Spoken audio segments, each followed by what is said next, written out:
میرے والد صاحب کا تمام خاندان اہل تشیع ہے اور میرے والدہ کی طرف سے جتنے ماموں وغیرہ وہ حضرات ہیں وہ ماشاءاللہ مکتب بریلوی سے تعلق رکھتے ہیں۔ میری والد صاحب کی جو نانی کا خاندان ہے یہ سارے کے سارے مکتبہ اہل حدیث سے تعلق رکھتے ہیں اور میں کسی زمانے میں اشاعت التوحید والوں کے ہتھے چڑھ گیا تھا۔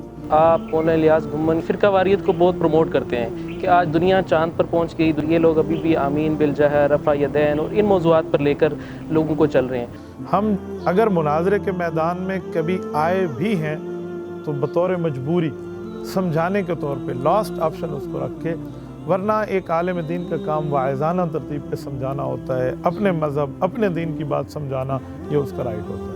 جنہوں نے مجھ سے بات کی ہے وہ مطمئن رہیں، جنہوں نے میرے بارے میں بات کی ہے یا میرے بارے میں سنا ہے ہو سکتا ہے انہیں کوئی اشکال موجود ہو۔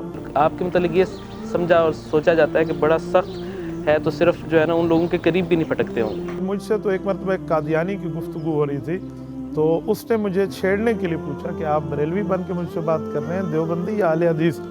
تو یہ وہ موقع ہے جہاں پر میں کہوں میں یہ بن کے بات کر رہا ہوں تو میرے خیال میں تفریق آ جائے گی اور دشمن کامیاب ہوگا۔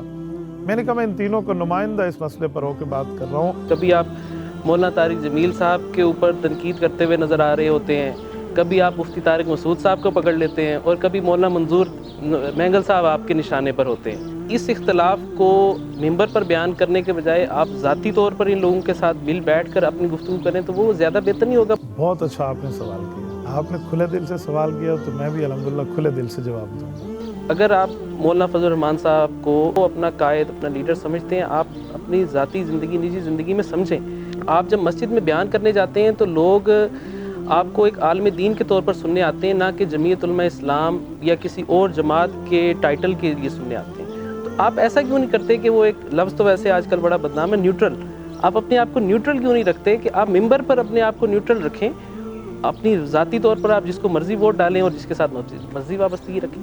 میں آپ کی اس موقف سے 1000% اختلاف کروں گا۔ عقیدہ حیات النبی صلی اللہ علیہ وسلم سے متعلق ہے۔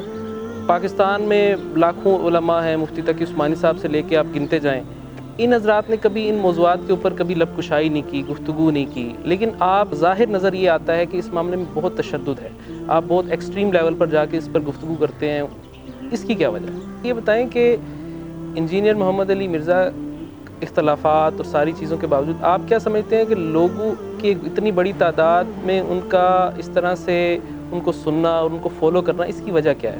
فیلڈ سے جب باہر ہوتے ہیں تو لوگ چسکے لینے کے لیے سنتے ہیں۔ سر سے ٹوپی اتار کے یوں ٹوینکل ٹوینکل لٹل اسٹار کہنا اور ڈانس کے انداز میں کروں تو مجھے اتنی ویورشپ ملنی ہے کہ واہ واہ۔ سامنے نہ بیٹھنے کی کیا وجہ ہے؟ آپ نے بھی بڑی دفعہ ان کو کہا اور انہوں نے کہا جی کہ ٹھیک ہے جائیں مفتی تقی عثمانی صاحب سے لکھ کے لے آئیں کہ میں آپ کا نمائندہ ہوں تو پھر میں بیٹھنے کی، اس طرح کی جو شرائط ہیں اس کے پیچھے کیا وجہ نظر آتی ہے؟ آج نہ جانے آنگن ٹیڑھا میرے خیال میں اس وقت تک کر رہا ہے جب تک کہ کسی اہل حق کے سامنے بیٹھ نہیں جاتا۔ جس دن یہ بیٹھ جائے گا اس کی زوال شروع ہو جائے گا۔